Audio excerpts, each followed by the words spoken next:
કેમ છો વાલા અમારા ડોક્ટર્સ એન્ડ એન્જિનિયર્સ, રાઈટ? તો થોડું ધીમે ધીમે આગળ વધી રહ્યા છીએ આપણે. હવે રોજ તમારા લેક્ચર્સ તમને મળવા માંડશે અને શાંતિથી તમારું કામ પૂરું થશે. સૌથી પહેલાની વાત કરીએ તો આજે આપણે ચેપ્ટરના સ્વાધ્યાયની અંદર 2.8 નંબરના દાખલાની વાત કરવા જઈ રહ્યા છીએ, બરાબર છે? તો પ્રશ્ન છે આપણી પાસે સ્વાધ્યાય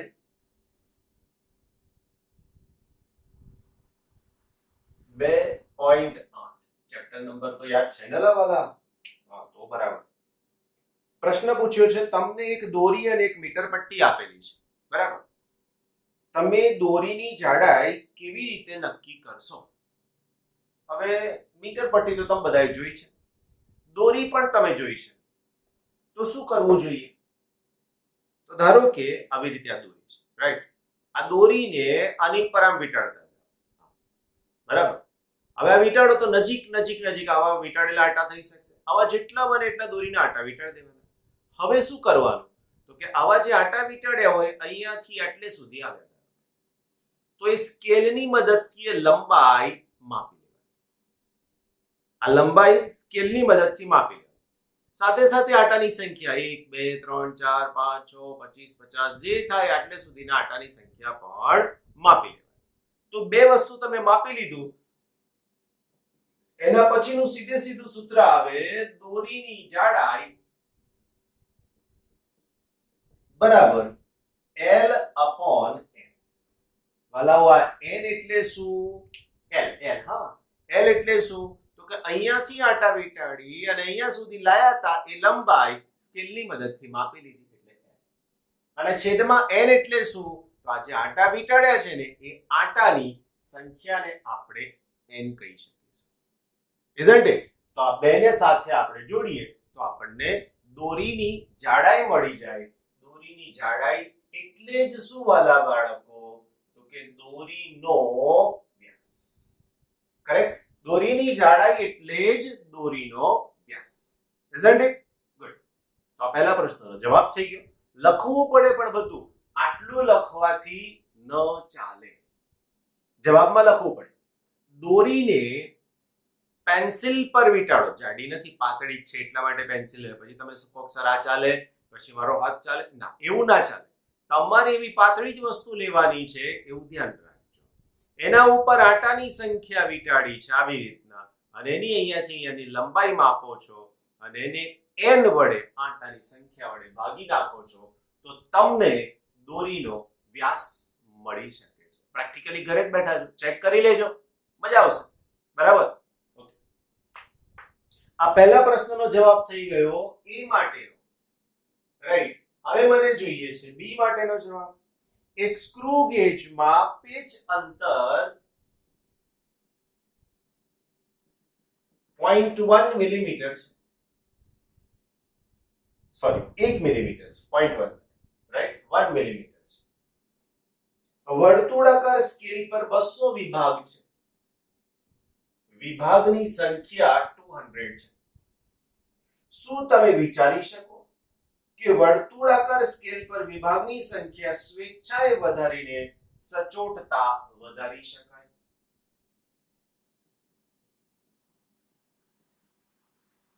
તમારો પ્રશ્ન સચોટતા વધારવાનો છે. શેની વાત કરી છે? કયા સાધનની વાત કરી છે? Screw gauge. Screw gauge last time બતાવ્યું હતું, જોયું હતું? હજુ છે મારી પાસે. આને સ્ક્રૂ ગેજ કહેવાય. હવે આ સ્ક્રૂ ગેજમાં આ એક ભ્રમણ કરે, આમ અહીંયા સ્કેલ દેખાશે અને અહીંયા આ વર્તુળાકાર છે. આ એક ફરે આમ, બરાબર? અહીંથી આમ ફેરવો, આમ એક ભ્રમણ થાય જે ફરે એને પેચ કહેવાય. પેચ. એક ભ્રમણ આમ ફરે તો આ આગળ ખસે, ઊંધું ફરે તો આમ ખસે, એને પેચ અંતર. વિભાગની સંખ્યા તમે જોઈ શકશો, આ વર્તુળાકાર વિભાગો છે, દેખાય છે? હવે એ વિભાગોની સંખ્યા વધારે ઘટાડે કરીએ તો સચોટતા વધારી શકાય. તો આની સાથે મારે તમને એક લંબાસાનું સૂત્ર લખીને આપવું પડે. લઘુત્તમ માપ શક્તિ બરાબર સૂત્ર છે પેચ અંતર ના છેદમાં વર્નિયરના કુલ કાપાની સંખ્યા, રાઈટ? હવે વર્નિયરના કુલ કાપાની સંખ્યા શું છે એ આપણે જોઈ લઈશું. તો આપણી પાસે 200 છે. હવે પ્રશ્નમાં એવું કીધું છે કે આ જે સ્કેલ છે ને આના પરના કાપાની સંખ્યા વધારો છો તમે, ધ્યાન રાખજો. આ કાપાની સંખ્યા તમે વધારો છો, તો કાપાની સંખ્યા વધારો તો લઘુત્તમ માપ શક્તિ વધે, તો એના માપનની સચોટતા પણ વધી શકે છે. પણ બીજી એક મુશ્કેલી છે. આપણી હ્યુમન આઈ, માણસની આંખ આ કાપાને બહુ જ નજીક હોય તો જોવા માટે સક્ષમ પણ નથી. બહુ જ બીચ હોય. ઓલરેડી કેટલા છે? 200. આટલા એક ભાગમાં કેટલા આટા કીધા? કાપા પાડવાને કીધા 200. બહુ વધારે છે પહેલેથી. હજુ જો વધારવા જાઓ તો એમાં ત્રુટી ઉદ્ભવી શકે. તો તમારે જવાબમાં શું લખવાનું? હા, 200 કરતા વધારે આટા કાપા રાખતા લઘુત્તમ માપ શક્તિમાં વધારો થાય, માટે સચોટતા વધારી શકાય. પરંતુ તેની સાથે સાથે જો કાપાની સંખ્યા વધારીએ તો હ્યુમન આઈ, માણસની આંખથી તેમને સ્પષ્ટ રીતે જોવા, એને વિભેદન કરીને, વિભેદન એટલે છૂટા જોવા શક્ય બનતા નથી. માટે માપનમાં ક્યારેક ત્રુટી આવવાની સંભાવના રહેલી છે. તો આ રીતે તમે એનો આન્સર લખી શકશો. ઓકે, ત્રીજા પ્રશ્ન તરફ જઈએ. વાલા મારા બચ્ચા પાર્ટી, બરાબર ને? સી, પાતળા બ્રાસના સળિયાનો વ્યાસ વર્નિયર કેલિપર્સ વડે માપવામાં આવે છે. તમને ઉતાવળ છે ને તમે 5 અવલોકન દ્વારા મેળવેલા પરિણામની સરખામણી શાંતિથી 100 અવલોકન વડે મેળવેલા વ્યાસનું અપેક્ષિત પરિણામ શા માટે વધુ વિશ્વસનીય હશે? મેં 2 શબ્દો વધારાના ઉમેર્યા. કયા? બહુ જ ઉતાવળ છે 5 અવલોકન, બહુ જ શાંતિ છે 100 અવલોકન. શું થાય? તો આ જ્યારે તમે માપન કરો છો ત્યારે ત્રીજી ત્રુટી ઉદ્ભવે છે.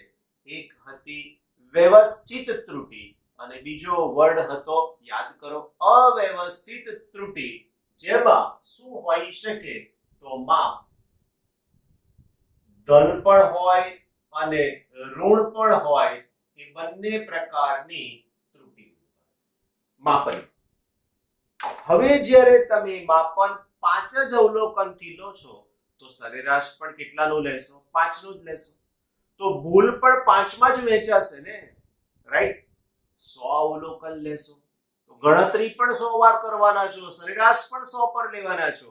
એટલે 100 વાળું માપ વધારે વિશ્વસનીય અને ઓછી ત્રુટી વાળું હોય છે.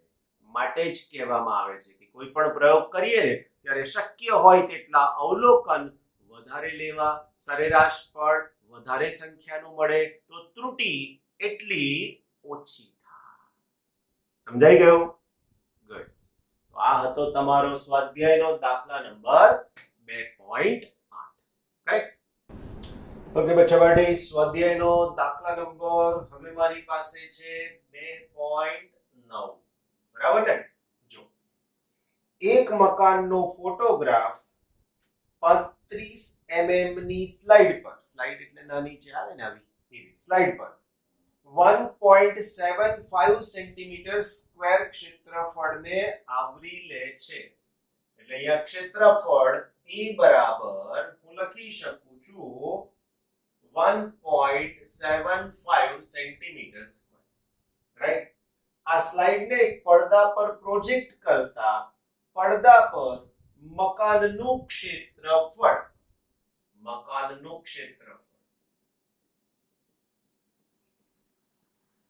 બરાબર 1.55 મીટર સ્ક્વેર મળે છે.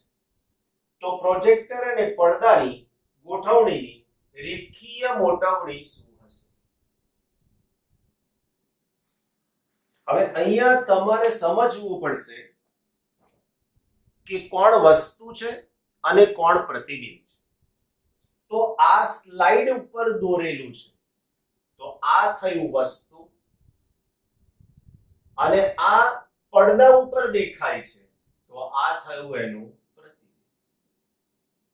જ્યારે આપણે મૂવી જોવા જઈએ ત્યારે જે પડદા પર દેખાય એ પ્રતિબિંબ છે અને સામે જે પ્રોજેક્ટર રૂમમાં નાનો ભાગ છે ને એ ત્યાં વસ્તુ છે.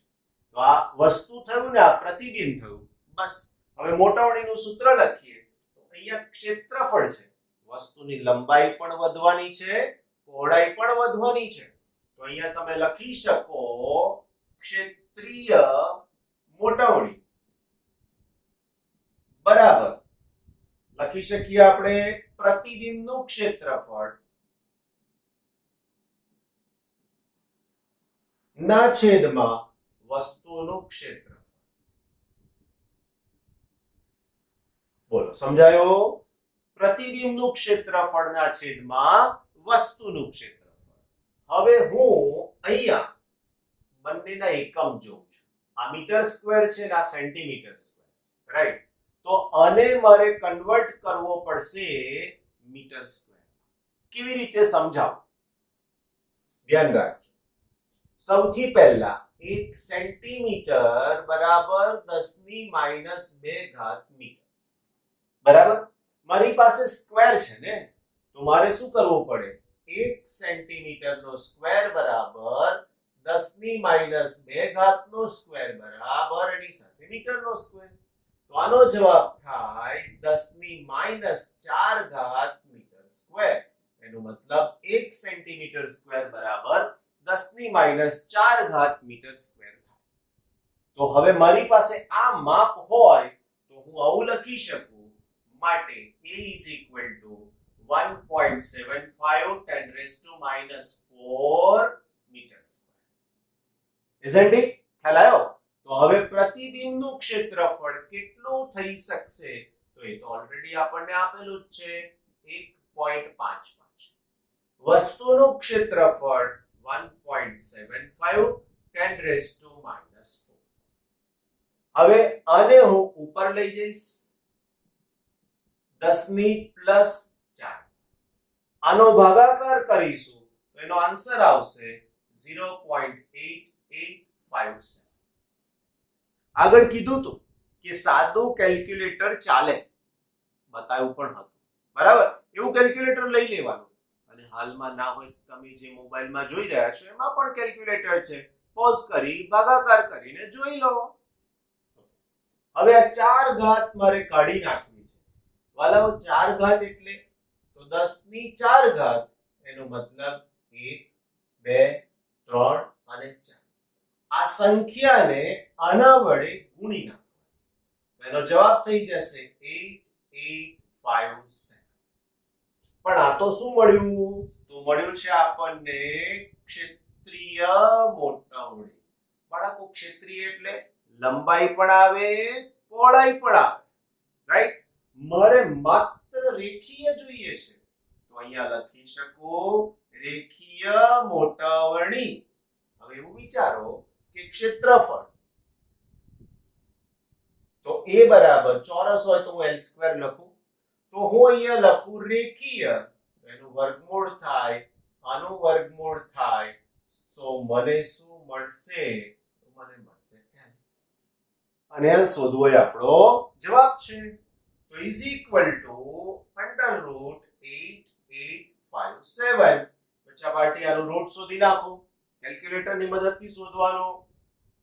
આન્સર છે 94.1. 94.1. હવે અહીંયા આ થયું રેખીય મોટાવણી. મોટાવણીને એકમ હોતો નથી. કેમ ખબર છે? જો ક્ષેત્રફળના છેદમાં ક્ષેત્રફળ એટલે એકમ ના હોય. એવું રેખીય મોટાવણી એટલે લંબાઈના છેદમાં લંબાઈ એને પણ એકમ ના હોય. આટલા માટે એને એકમ હોતો જ નથી. કરેક્ટ?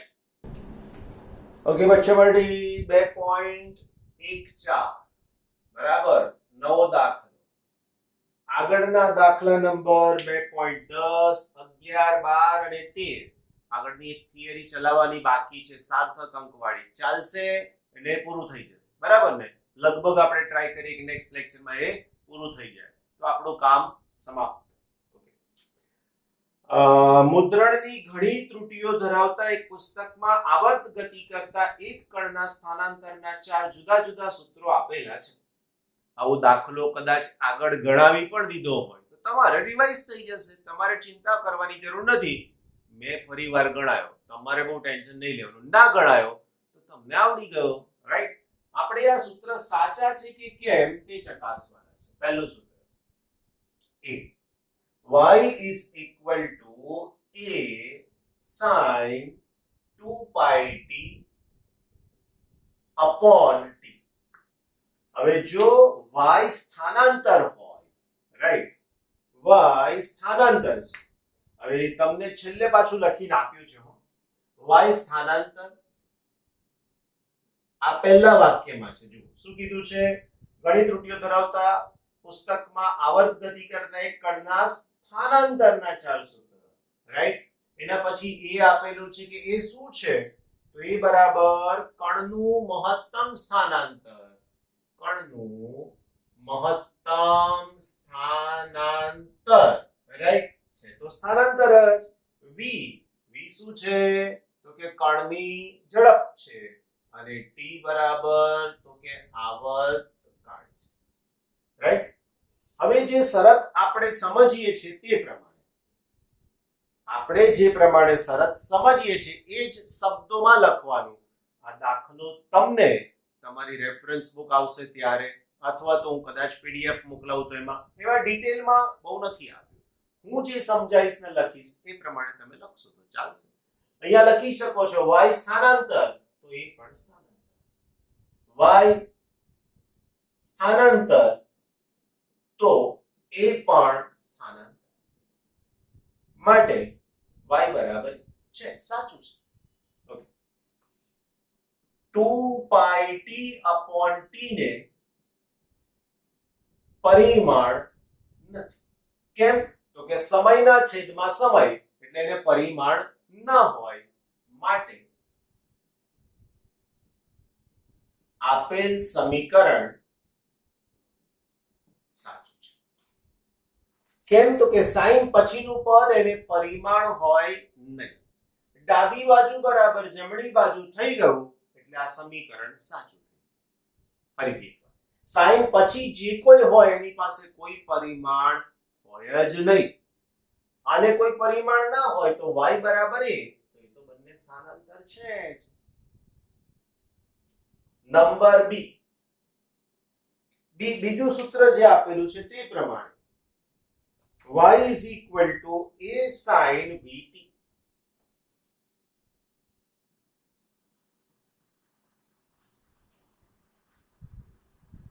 આવું છે આપણી પાસે. જો y is equal to a sin vt હોય તો આ વાક્ય તો બરાબર થઈ ગયું. y સ્થાનાંતર બરાબર a સ્થાનાંતર જે છે જ એના પ્રમાણે. હવે આ vt ને પરિમાણ હોવા જોઈએ નહીં, તો લખી શકાય vt ના પરિમાણ બરાબર, હું આવું લખું, vt is equal to v એટલે ઝડપ, ઝડપ વેગ, બોલો બોલો, 11 માઈનસ l1 t માઈનસ સમય એટલે t1, રાઈટ? t માઈનસ 1 અને t1 કેન્સલ થઈ જાય તો આનો જવાબ થઈ જાય l1. એનો મતલબ કે આને પરિમાણ છે. એનો મતલબ કે આને પરિમાણ છે, ના હોવા જોઈએ, અને છે, માટે કહી શકાય. માટે આપેલ સમીકરણ સાચું છે ની જગ્યાએ સાચું નથી, રાઈટ? ત્રીજું સમીકરણ આપણી પાસે છે મારા વાલા મિત્રો, y is equal to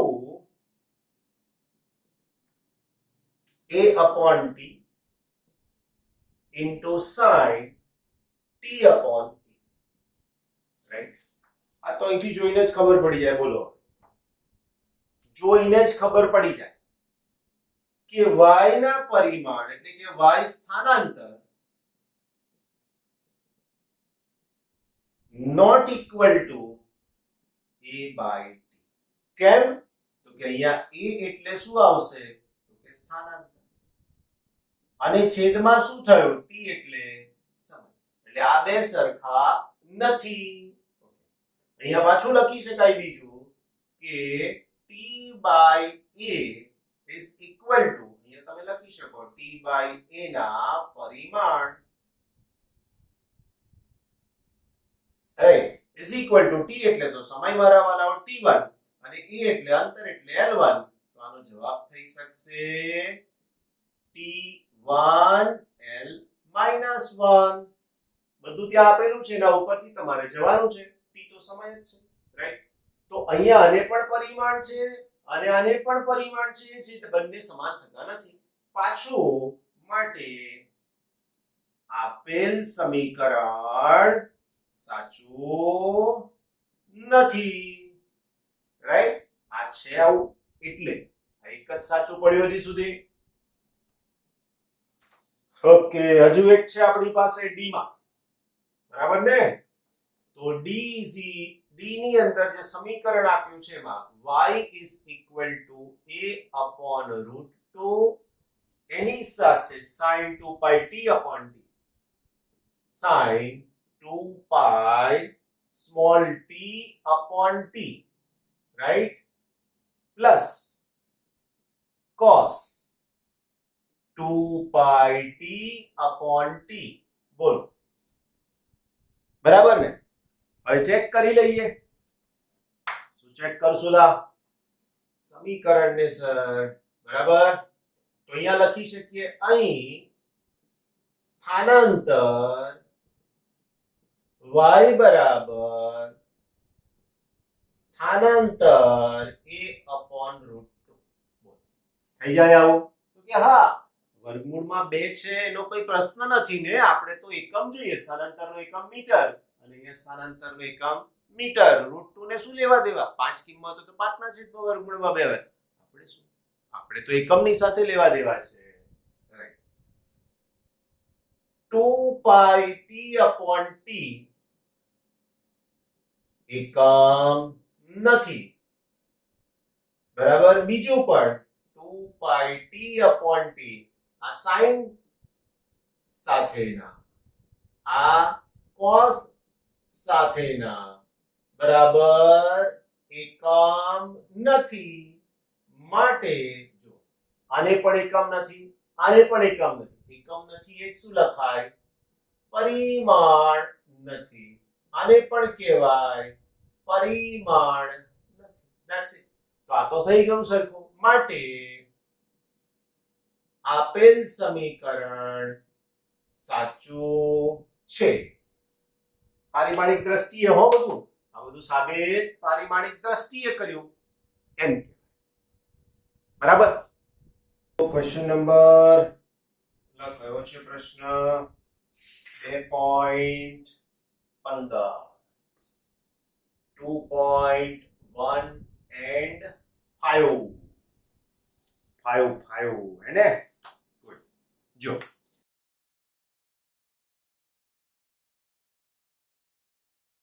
એક વિદ્યાર્થી તમારું નામ લખી શકો છો ભૌતિક વિજ્ઞાનમાં પ્રચલિત એવા કણના ચલિત દળ m અને સ્થિર દળ m0 તથા કણના વેગ v અને પ્રકાશની ઝડપ c વચ્ચેનો આ સંબંધ પ્રથમ આલ્બર્ટ આઇન્સ્ટાઈનના વિશિષ્ટ સાપેક્ષતાના સિદ્ધાંતના પરિણામ સ્વરૂપે મળેલો હતો ઓકે સંબંધને લગભગ સાચો યાદ રાખીને લખે છે તમારી જેમ ગોખી નાખ્યું સૂત્ર બરાબર ને પરંતુ અચળાંક c ને ક્યાં મૂકવો તે ભૂલી જાય છે તે સૂત્રને લખે છે m is equal to m0 upon 1 minus v square whole raised to 1/2 લખે છે અનુમાન કરો કે c ને ક્યાં મૂકવો જોઈએ અચળાંક c ને ક્યાં મૂકવો જોઈએ આ અચળાંક c એટલે પ્રકાશનો વેગ છે બરાબર વિચાર ડાબી બાજુ દળ છે તો જમણી બાજુ અંશમાં પણ દળ છે યસ જવાબમાં લખી શકશો ડાબી બાજુ m દળ છે એવું જ જમણી બાજુ અંશમાં દળ છે, એટલે દળ અને દળ બેલેન્સ થઈ ગયા, રાઈટ?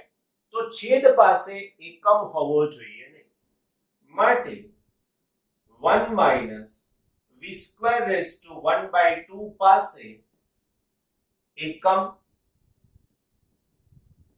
કે પરિમાણ ન હોય. હવે જેને એકમ હોય ને એને જ પરિમાણ હોય, જેને એકમ ના હોય એને પરિમાણ ના હોય. તમે બેમાંથી એક લખો તો ચાલે.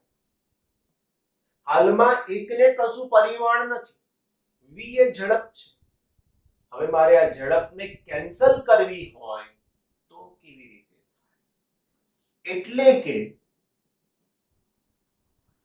1 minus v square raise to 1/2 ને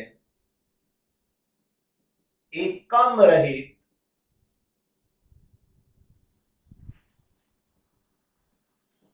બનાવવા માટે c જે શું છે?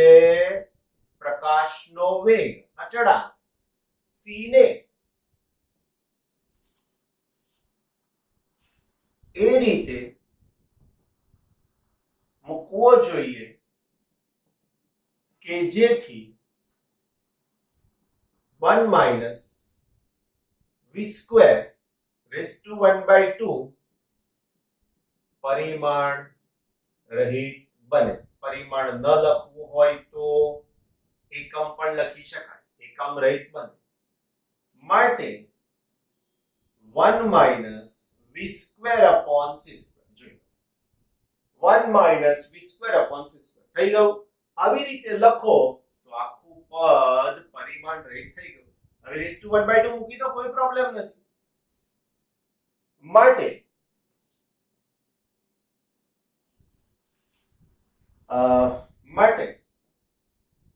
સમીકરણ અથવા તો આપેલ સમીકરણને m is equal to m0 upon 1 minus v square upon c square whole raised to 1/2 મુજબ લખવું જોઈએ, રાઈટ? થઈ ગયું ને? તો આ રીતે લખાય, બને.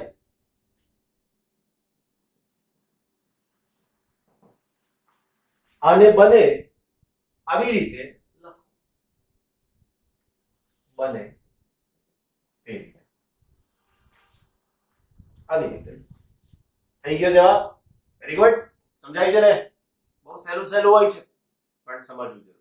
આ બધા જ દાખલા તમારે જોઈ લેવાના. ટેક્સ્ટ બુક તમારી પાસે ઓલરેડી છે, વાંચી જાઓ ફરીથી. અને કદાચ તમારી પાસે મટીરીયલ આવ્યું છે, પીડીએફ માં જોઈ લેવાનું છે તો વાંધો નથી. તો આ બોર્ડ ખસી ગયા સર, સ્ક્રીનશોટ લઈ લીધો, શાંતિથી જવા દો. બરાબર છે? લખવું જરૂરી છે તો જ આવડશે, બાકી તૈયારી થશે નહીં. કરેક્ટ?